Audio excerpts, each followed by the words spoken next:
Situation inquiétante dans certains services d'urgence. On le sait, les hôpitaux sont saturés et le personnel médical en sous-effectif. Mais avec l'été et les vacances qui arrivent, la pénurie de personnel est dramatique. À Lens, seuls 7 médecins urgentistes seront à l'hôpital en juillet-août et assisteront. Les urgences sont tout simplement fermées la nuit et ce, au moins jusqu'en septembre. Samuel Duhamel, Victor Bastard et Jessica Martinez.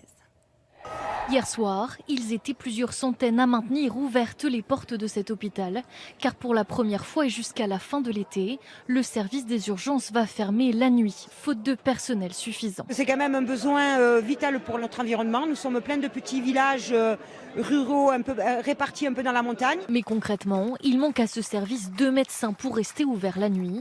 Une fermeture inévitable cet été, mais loin d'être la bonne solution pour le personnel de l'hôpital. Aujourd'hui, c'est un réel danger, à la fois pour les infirmières qui vont se retrouver seules la nuit, et un danger également pour la population. Si quelqu'un fait un infarctus, il ne pourra pas être traité ici la nuit. De son côté, la direction de l'hôpital veut relativiser. Cette situation ne serait que temporaire et des solutions toujours disponibles pour les cas d'urgence. Les patients ont la possibilité d'appeler le 15, soit ce n'est pas grave et on demande de différer les soins avec un conseil médical bien entendu. Et si c'est l'urgence vitale, nous conservons le service mobile d'urgence et de réanimation assisteront qui peut intervenir immédiatement. Mais pour le personnel soignant qui manifeste depuis des mois, la crise est plus profonde et le manque de moyens généralisé.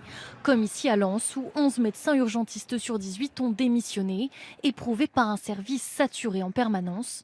Conséquence, avec seulement 7 médecins à temps plein cet été, il n'y aura plus qu'une seule équipe mobile d'urgence au lieu de 2 habituellement. Une intervention qui se passerait en face de l'hôpital de Lens, par exemple, c'est le SMUR d'Arras ou de Béthune qui viendrait nous dépanner sur les secteurs.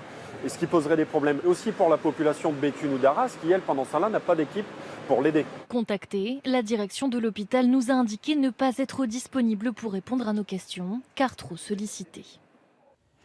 Une crise des services d'urgence alors que le Parlement doit adopter définitivement cet après-midi le projet de loi de santé.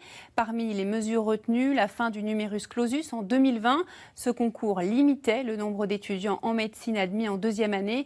Le texte prévoit aussi la labellisation de près de 600 hôpitaux de proximité, recentrés sur la médecine générale, la gériatrie et les soins de réadaptation. Enfin, il offre la possibilité pour les pharmaciens de délivrer sous certaines conditions des médicaments sous prescription médicale obligatoire. 770